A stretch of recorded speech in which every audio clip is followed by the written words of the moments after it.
Saving money is always a good idea, especially in this day and age. Of course, you'll always hear people tell you that money that sits on a bank account is money that sleeps, that it's useless and should be put to better use in mutual funds, real estate, the stock market. But the truth is, in times of crisis, cash is king. Why? Because when there's a crisis, a lot of people are bleeding money, including rich people. Of course, cash might fluctuate in value depending on the currency you're saving up. Inflation might also eat away at the value of your savings. Cash might not always make you more money when it's just sitting there on an account, but whether you're a small business owner, the average Joe, or the CEO of a Fortune 500 company, I think we can all agree that having cash at hand is always better than having no cash at all. In this video, we're going to be covering 5 ways you can save money, both as an individual and as an entrepreneur. So let's get started.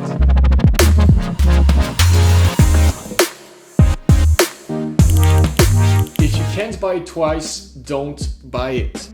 As an individual, people spend $4,000 on TV screens without thinking twice about the dent this kind of purchase is going to put in their savings. When you start to imagine buying 2 of those TVs, it helps put things in perspective. $8,000 for 2 TV screens is a ginormous amount. It's ridiculous to spend that kind of money. Could you afford to spend $8,000 on 2 TVs? And if you can, does that seem like a smart move to you? Except when it comes to big, useful purchases like a house or a car, always apply this rule. If you can't buy it twice, you probably can't afford it in the first place, so you should just let it go and forget about it. As a business, so the company I work for was acquired for $30 million a few years back. The company that bought us had over $100 million in cash reserves, which means that they could have bought us 3 times over and still have more than $10 million left. So for them, it wasn't a huge risky investment to buy us, and it puts them in a pole position to potentially buy more competition because they increase their bottom line. Our revenue becomes theirs.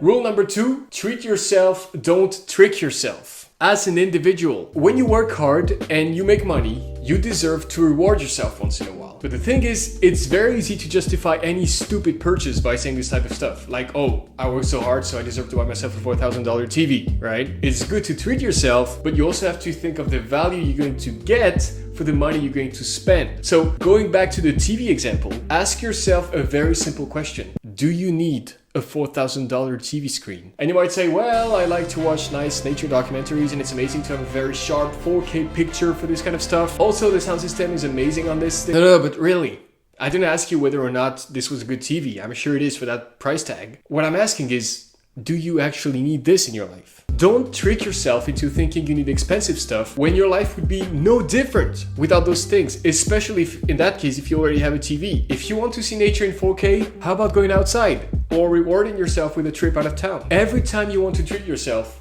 ask yourself, am I treating myself or tricking myself?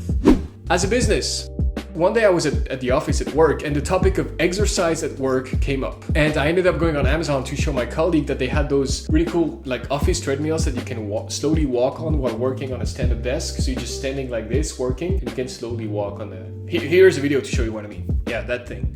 And my CEO, the guy that ended up selling his company for $30 million years later, he happened to walk by past my screen at the moment we were talking about this. And when he saw the item we were looking at, he said, whoa, that looks really cool. What is this? And I said, it's an office treadmill to exercise while you're working. And he said, wow, that's amazing. Why don't you get one of those for yourself? Here, take my company credit card. And just like this, he handed me his company credit card. I bought the thing and a week later it was in the office. But here's the lame part. We used this thing for literally a week or 2. Then it ended up in the storage unit in the basement. And I believe it's still in that storage unit to this day. We might have given it away. We might have to check, but I think it's still there. And you know, my CEO, out of his good heart, he just wanted to treat us to an office treadmill, right? That's what you do when you're CEO. You run a company, you make money, and you get your employees nice stuff at the office. But it turned out that this was more of a trick than a treat. And that's different, as we saw.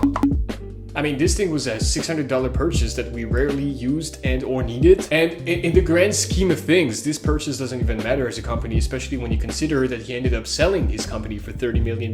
But you get the point. Don't spend money needlessly as a business. Just because you're a company doesn't mean you should throw money out the window, even if it's not your money. Again, this was out of a good intention, but always ask yourself if you need this. And also, if you're responsible with your money as an individual, you should be responsible with your money as a business too. Otherwise, you lose money and storage space if you store things in the basement like we do. Rule number 3, do you need top of the line? As an individual, let's look again at the TV example. You know what? Maybe you do need that TV. I'll concede. Maybe you're not tricking yourself here. Maybe you're really trading yourself. And that's fine, but it doesn't take away the fact that $4,000 is way too much money for a TV, right? Maybe you can get a cheaper model. Even if you split your budget in half, I'm sure they make amazing TVs for $2,000. Here's an example. I recently had to invest in a new computer because my MacBook Pro was getting too slow and laggy for the video editing I need to do to work on my YouTube channel, which you're watching right now. And at first I thought of replacing my current MacBook Pro with the newer, more recent model with all the top of the line specs. I figured I was going to need a lot of power for video editing, so it's not like it wasn't justified. But then I went online and I saw that my desired specs cost $3,700, which is almost the price of that TV we're looking at, right? And that wasn't going to happen. I could afford that, I have the money, but I'm just not insane. Plus, I'd be kind of a hypocrite to spend that much money on the computer and then publish this kind of video where I'm like, oh yeah, you guys should save money, but I'm gonna go ahead and spend $4,000 on a computer. Like, I'm just not gonna do that. Then I asked myself, do I need top of the line equipment? I reconsidered my investment, and that's very important to do. And I thought, as much as I use my MacBook Pro to work anywhere, I realized I only do video editing here at my desk at home with, 2 extra screens and a whole setup. So really using my MacBook Pro like a desk computer. So I figured that if I was going to use my new computer mostly for video editing, I could get something that didn't have to be carried around easily, like a laptop. And I could always keep my MacBook Pro for other stuff, mostly my 9-to-5 job. And I did some research and I found that the Mac Mini had almost the same specs as what I wanted in a MacBook Pro for literally a third of the price. Now that is my kind of deal. As a business, it's so easy to say as a business, of course we need top of the line equipment. We're a company, we're here to conquer the world and eat away the competition. And so yes, we need more equipment, top of the line stuff. What are you even talking about? Come on, go back to work and buy more stuff. So first of all, no you don't. You can be a company that grows in a healthy way, learns from others, keep some cash at hand, stop eating everything you find, including the next competitor you're gonna find on your way down to capitalism greatness or Mount Olympus or whatever you're going after. Relax. It's not a race. That's a topic for another day. Back to the top of the line thing. You don't have to worry about your personal bank account when you're buying something with the company's money. Plus, you can deduct the costs from your profit and pay fewer taxes at the end of the year. So it feels like a win-win to buy fancy equipment as a company, right? This may be true for large companies, but if you're a small business owner, like me, trust me, you'll want to ask yourself whether or not you need top of the line stuff, because that's your money going out the window. Oftentimes, you don't need top of the line. All you need to do is to be able to work efficiently. And another thing is, especially when you're in the self-improvement / productivity content niche, like me, it's so tempting to look at YouTubers like Ali Abdul or Marquise Brownlee and see them show up their collection of all the latest iPads, iMacs, or what have you, and to want to spend money that way. But the truth is, I don't make Marquise Brownlee type of money. And also, these guys buy those items for their content because they review them. At the end of the day, they don't have 8 arms, so they only use 1 iPad, 1 laptop, and maybe a desk computer. Fourth and last rule, is it an asset or liability? Little refresher here, what is an asset versus a liability? An asset is a resource with economic value that an individual or corporation owns or controls with the expectation that it will provide a future benefit. A liability, on the other hand, is something a person or company owes, usually a sum of money. Liabilities are settled over time through the transfer of economic benefits, including money, goods, or services. For the purpose of this video, we'll consider an asset something you purchase that will give you a great return on investment, but not necessarily in the form of money. It can be something that will make your life more productive, that will save you time, make your life easier. And in the same way, we'll consider a liability not something you necessarily owe someone, but rather something you bought that adds no value to your life or your finances whatsoever. And most people fill their lives with liabilities, like your 4,000 TV screen, for instance. I know, I love that example. People buy bigger cars than what they need, they have toy collections. People spend money on these things and will never, ever see a return on their investment. And that's for 2 main reasons.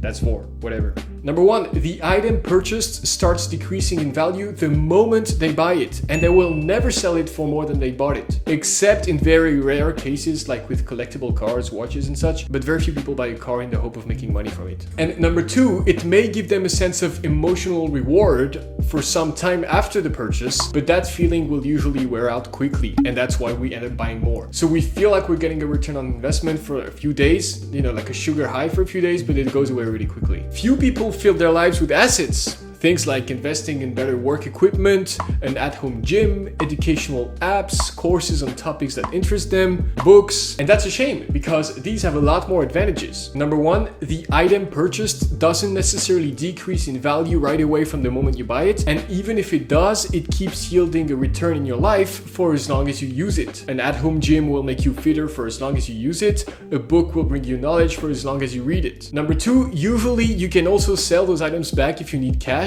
and your financial loss, the price you sold it for minus the price you bought it for, will be much smaller than when trying to sell back a TV or a car. These things lose value really fast. And number three, the sense of reward you get from the item is sustained in the long term. You feel great every time you work out, and you learn more every time you read, whether you do it for 1 week or 1 year after you purchase the item. Assets and liabilities for businesses. Businesses look at assets and liabilities in purely economic terms. But again, when you're a smaller company, the line between business investments and personal purchases is sometimes a bit blurry. Going back to the Mac Mini example, I buy it for myself, but I purchase it through my business. So it's a liability to my business because I'll never sell that computer for more than I bought it for. And it also shows as a direct loss in my accounting books. But it's an asset for me as a person because I can use it to get more work done, and it's a lot more efficient than my previous old MacBook Pro. Plus, it enables me to create content that will hopefully make me money in the future, which I will be able to spend on more equipment to increase the quality of my work. I like to think of this concept as a virtuous asset circle. For bigger companies, the asset liability thing gets a lot more complex than that because they can defer costs, outweigh losses with capital expenditures, and readjust cash flows and balances. It's a whole accounting mess gibberish thing, and I'm not into accounting. But regardless, since the point of this video is to help you save money, it's always good to understand the difference between an asset and a liability, and to know when to look at a purchase with your business glasses on or your personal individual glasses on. A few examples could be a new laptop for an employee. That's an economic liability, but a personal asset because your new employee wouldn't be able to work without it. A new coffee machine for your office is an economic liability too, but it could become a personal asset if you ask yourself the right questions we mentioned in this video. So let's quickly go through each one of them one last time. Can you buy twice? Is it a $200 coffee machine or a $2,000 one? Because $4,000 for 2 coffee machines sounds as crazy to me as $8,000 for 2 TVs. Are you treating yourself or tricking yourself? In other words, do you actually need this coffee machine? And finally, do you need top of the line? Does the coffee machine have the 5 options you need or 20 extra options you won't use? Like a Americano, Chocolado, Macchiato with whipped cream and double sugar and the sprinkle thing on top. Probably you don't need that. At the end of the day, you just have to be honest with yourself. The overall rule is, in life, it's very easy to justify dumb purchases, but it's much harder to come up with valid reasons to buy stuff. That's it for this video. As always, thanks so much for watching. It means the world to me, especially if you got this far in the video. If you enjoyed my content, make sure to like and subscribe if you haven't already. And you can also check out my 75 interviews of productivity experts, which also include some insights on saving and making money. So that's it. Again, thanks so much for watching. I hope you have a great rest of your day, and I will see you next week. Enjoy the journey you're on.